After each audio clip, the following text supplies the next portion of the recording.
I'm back, Malakochae. I'm back, Vuskapinela. My name is Itu Mukwena, and I'm bringing you commentary from the Senzo Meyiwa case. I know, it's been a minute, but Malakochae, this app requires some true commitment. And as I said, I'm back, Vuskapinela. Last week, Advocate Baloyi concluded his cross-examination with Ntanzi, and the re-examination of Ntanzi then began. Today, I would like us to have a look at one of the questions that Ntanzi was asked, which was in regards to his bank records. And we learned that now Ntanzi is disputing his bank records. And I just want to get into it. Okay, all right. It is clear that Ntanzi is now trying to dispute his bank records. But whether he went about it the correct way or if it was a strong enough rebuttal, let's get into it. Firstly, why are the bank records such a big issue here on this case? Ntanzi has said that he's going to use his bank record to demonstrate that on the 26th of October 2014, he was in Nongoma and in fact was not part of the Senzo Meyiwa killing because he was not in Gauteng, let alone Vosloorus. Now, once these bank records were given to Ntanzi's representative, Mr. Ramsipila, then told the court that there are some transactions that are missing on these records, and these transactions are the transactions that are needed in order to prove that Ntanzi was in fact in Nongoma and not Vosloorus. And Ramasipila said he will have his accountant have a look at these records. That was the last of it. And then we also got to hear Ntanzi's version during his evidence in chief and the cross-examination by the state.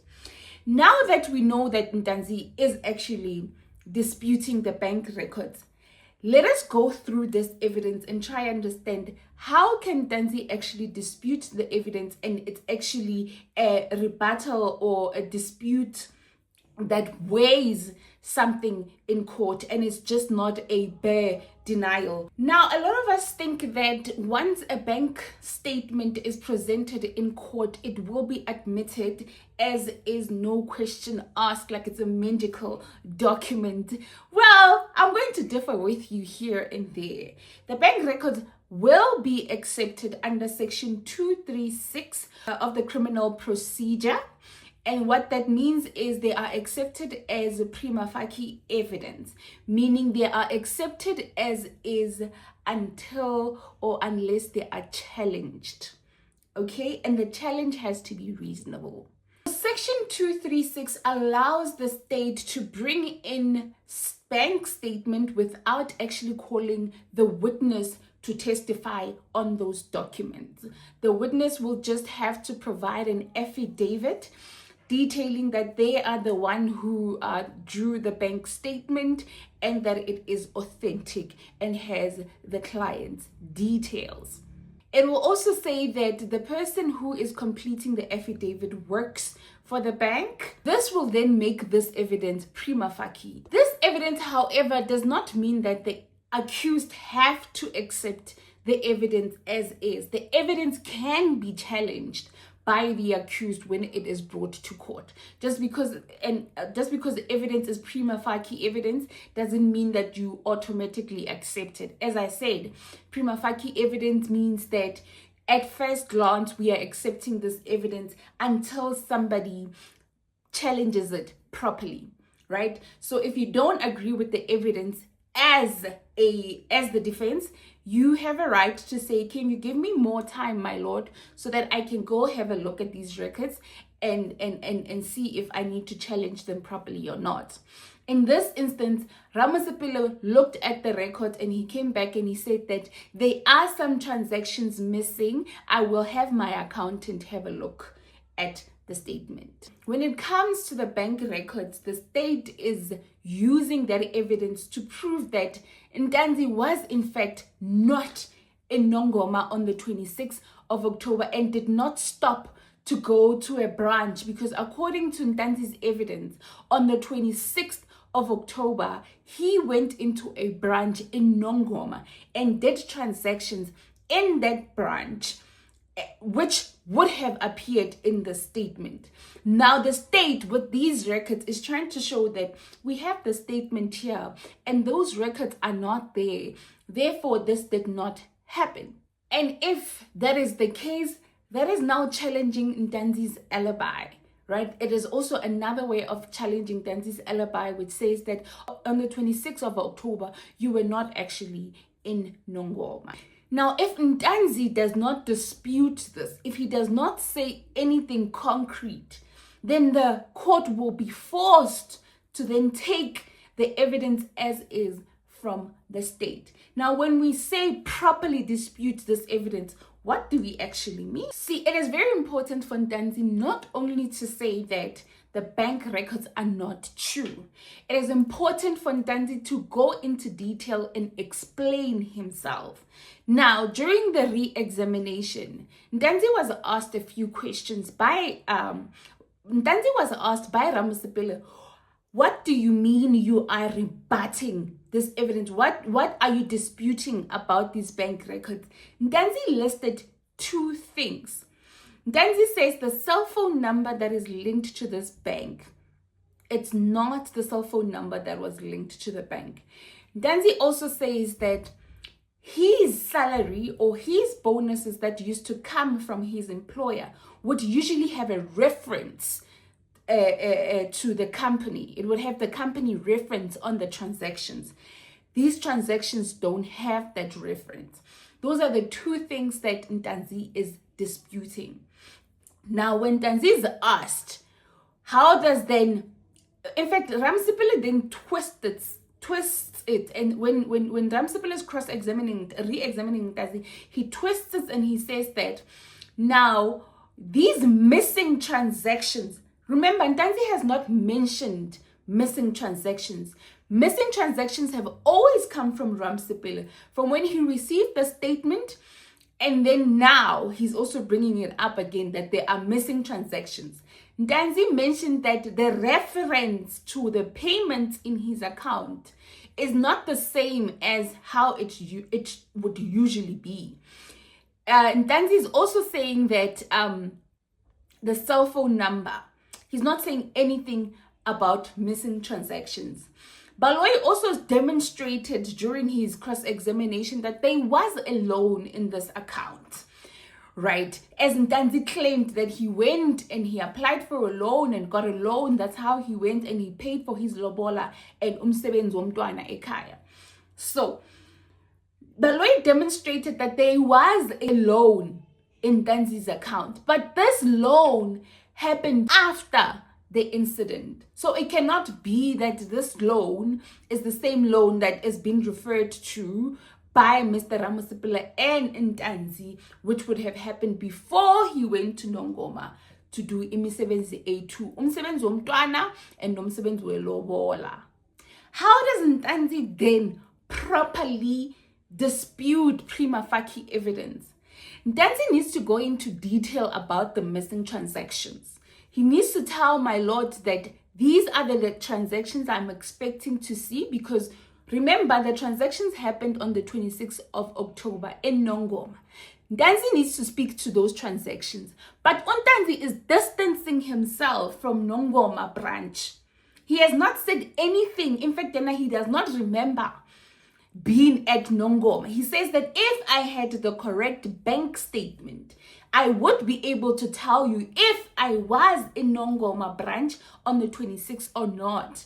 So that is not a proper rebuttal of the missing transactions. He would also have to go into detail about whether this statement actually covers all his accounts with Capitec. And as Baloyi has already demonstrated, there are multiple accounts that he's referring to, right? So he cannot dispute that some accounts are not actually mentioned on the statement. They have mentioned his main account, they've mentioned his loan, they've mentioned a lot of accounts when it comes to Ntanzi. So it cannot be disputed that they are missing accounts. Ntanzi will have to tell us which accounts are those and what are the account number. That information has not been presented to the court. Another way to dispute the records would be for Ntanzi to point us to the bank records and show us transactions that were not performed by him. As things stand right now, Ntanzi is disputing the number that is now reflected on Capitec. And when he disputes it, he says he is not the one that updated his bank details to include this number.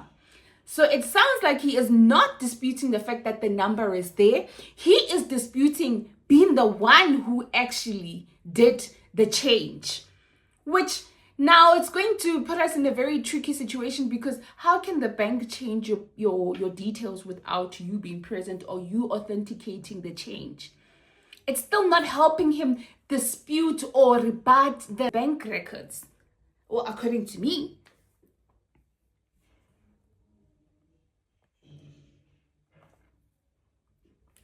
He can also go into details of how his cell phone number was incorrectly linked to his bank account. Well, that's saying it was incorrectly linked. Ntanzi is saying that he is not the one who did it. Somebody else did it. Somebody else linked this number that's been buying airtime for his phone while he is in jail.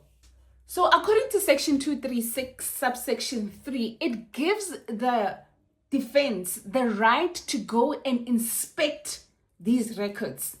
When the records are presented to the defense, according to section 3 of, subsection 3 says that you have a right to go and inspect these records. If you have to ask my lord for extra time to adjourn so that you can familiarize yourself with the transactions, you have every right to do that. You have to verify the entries. You have to verify the entries. And if you remember carefully, guys, I've already explained what actually happened when they received these bank records, right? Ramasipile said the transactions that he's looking for are not there. Then Rata says, how? If the transactions are not there, it simply means that they never happened. What kind of a financial institution is going to give you a loan, but it is not included on your bank statement? That is what Judge Rata asked Ramasipile. Meaning Ramasipile inspected the documents and he came back and he disputed that there are some transactions missing. That was the only dispute at the time. Now, if we look at that dispute and where Ntanzi is being cross-examined and he's been asked about the dispute, he's not saying anything about missing transactions. If you do not complain about cell phone number that's been linked to your bank accounts, right? If you do not complain about the references that have been used in this account that has been given to you by Capitec, at the beginning when you are handed this document, it is going to weaken your complaint when you are now doing it during a cross-examination or a re-examination. It makes your point or your evidence weaker because now you had all this time, yet you never came to the court and told the court that I'm disputing A, B, C, and D. Your timing is very important. It says that if you don't do it immediate and you do it later, it weakens your evidence. Now, the state took Ntanzi through these statements, right? And they showed Ntanzi the people who actually commissioned the statement or did the affidavit for the statement, right? Their signatures, and at some point Ntanzi was also getting confused saying, who was actually signing these things? But Lawrence like, no, it's the bank. It's the bank that signed these because they were doing an affidavit, right? Bringing it to court so that we can go through these transactions and you can also have them, right, in your possession. The state is also has a right to say that, Ntanzi, now you are disputing these statements that we gave you, right? And you're saying there are missing transactions. You did not produce an alternative statement that shows these transactions, right? Because you as a Capitec client, you have every right to request this information if you feel that this statement that has been produced by the state is incorrect, has been cooked. You need now to produce an alternative statement. And we have not received the statement from Ramsepele since those many months and years ago when he said that the transactions are missing. We still have not received an alternative statement from Ntanzi and Mr. Ramsepele. Ntanzi will then have to call a witness from the bank to explain to us what happened to his transactions, to explain to us that Ntanzi in fact take a loan in Nongoma. Oh, was Ntanzi in fact on the 26th of October in Nongoma at a branch making transactions, which will show that he was actually in Nongoma. That witness will have to be called, right? And I believe Ntanzi is starting with his witnesses on Monday. The first person I would call is somebody from Capitec to come and advise the court as to where are these transactions, what happened to these transactions, or maybe come with an alternative statement from the bank which shows these statements, because the state is lying, according to Ntanzi and Mr. Ramsepele.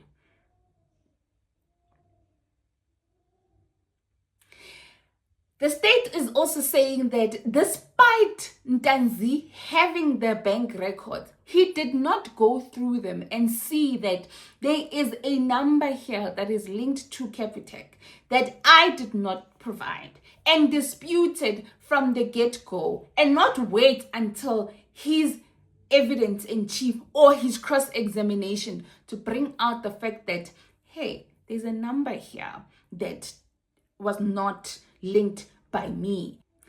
All Ntanzi is saying is, it is not true. Banamanga, ubonisa ukuthi vele ikhandiwe lento. That is not enough.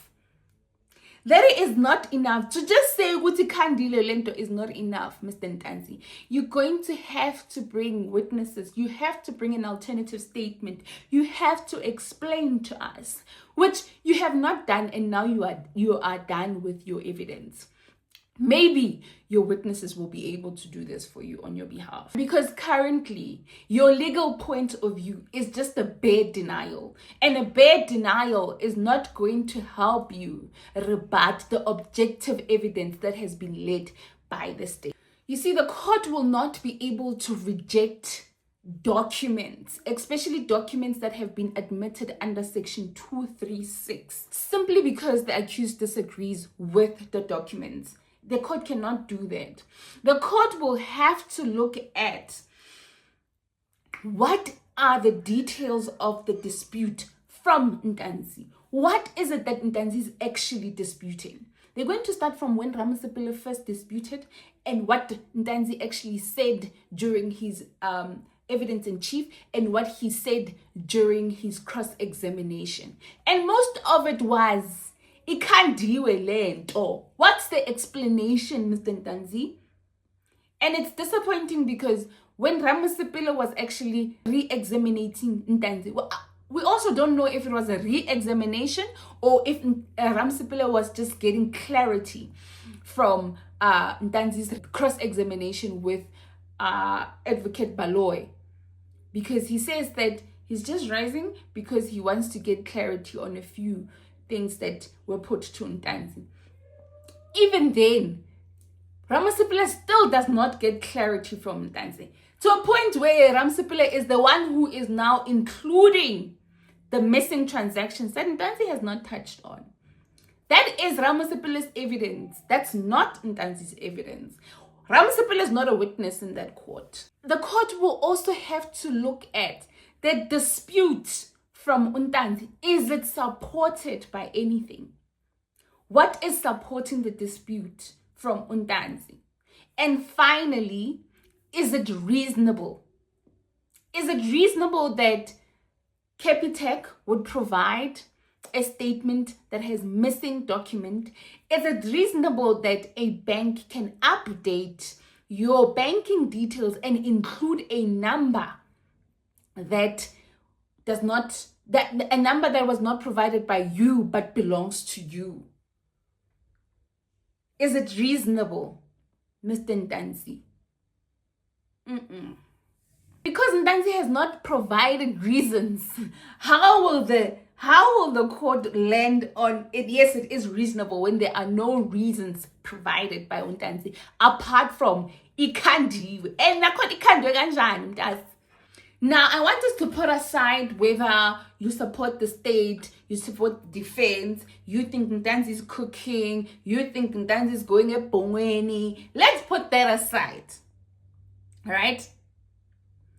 Now we are discussing evidence and how the evidence or what the evidence weighs in law, right? Ntanzi's evidence. Put aside your feelings, right? Let's discuss the evidence weigh. How will it be weighed in law? Now, if an accused can dispute bank records, if an accused can dispute section 236 by simply disagreeing or saying it's not true, then section 236 would mean nothing.